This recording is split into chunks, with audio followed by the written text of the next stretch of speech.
Well. What do we do now? Well, I tell you what we do now. What we do now is prove what I just said. And the way we do it,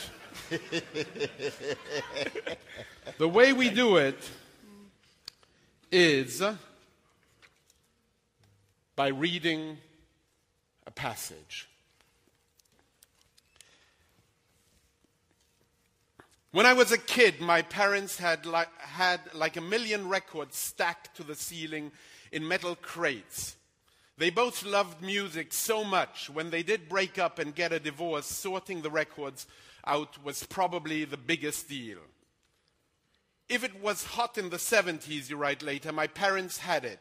They had a turntable, but they also had reel-to-reel. My parents would blast those classics when we did our Saturday cleanup and when they came home from work.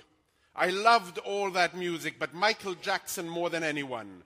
My mother would play Enjoy Yourself by the Jacksons, and I would dance and sing and spin around.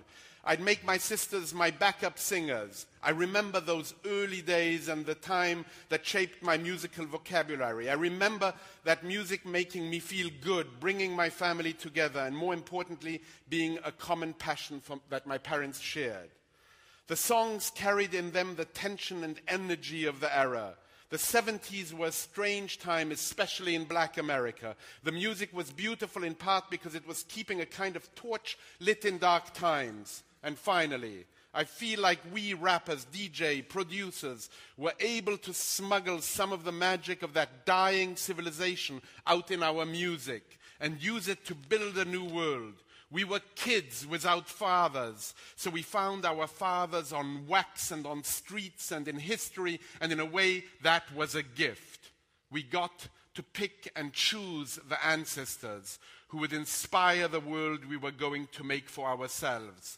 That was a part of the ethos of that time and place, and it got built to the culture we created. Rap took the remnants of a dying society and created something new. Our fathers were gone, usually because they just bounced, but we took their old records and used them to build something fresh.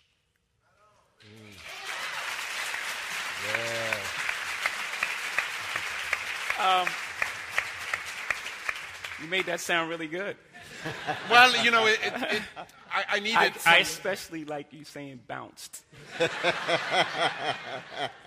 With your accent, it's just really cool. Tell me why. How would you say it? No, you said it perfectly. Better than I could ever. So, this music, when your parents separated, and we heard that song at the beginning before we came on stage December 4th, when your parents separated, they separated the record collection. That record collection, in a way, was what bound your family and kept your family together. Yeah, my house was like the good time house. I could just see B-High right now. He's just having a great time over there. My cousin Brian is in the audience right now. He spent many days over there. And my house was like the house around the neighborhood that everybody went to because we had all the newest records. And, you know, I just had super cool parents, which goes to show, like, they had their names on their, you know, records. They shared kids. They shared a home. They shared food. But, you know, those records were something that was so dear to them that they had their names on their individual records of who bought what. And, it was a very pivotal part for me. And it filled the house with joy and emotion and feeling. And it also gave me very young, you know, a wide range of listening to different sorts of music. So I don't have those sort of prejudices. When it comes to music, I just pretty much like good music and bad music. You know, if you look on my iPod, you know, it's everything. It's everything from Miles to, you know, to Tom York to Old Dirty Bastard. You will lose. Seriously. You will lose me at times. Yeah.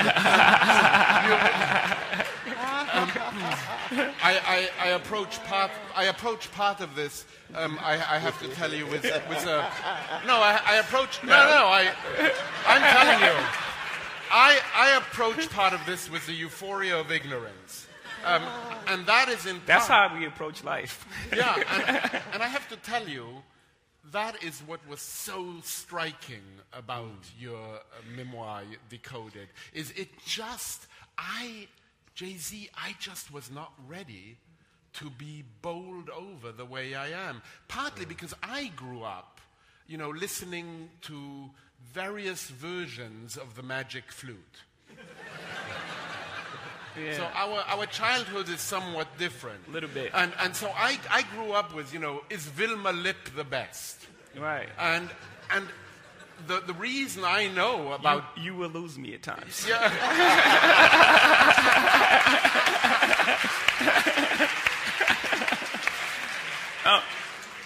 I think at the core of who we are, That's right. we're human beings. If you That's take away right. the titles of who we are, black, white, male, female, you take away that, we all have the same emotions. Who do you love?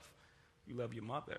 You love your father. Your father abandoned you. You feel hurt. It affects your relationship going forward. Your father wants you to be just like him. You can't be just like him. It builds some sort of insecurity inside you. So at the end of the day, we're all human beings. That's right. So these emotions and feelings inside this music, it's a conversation.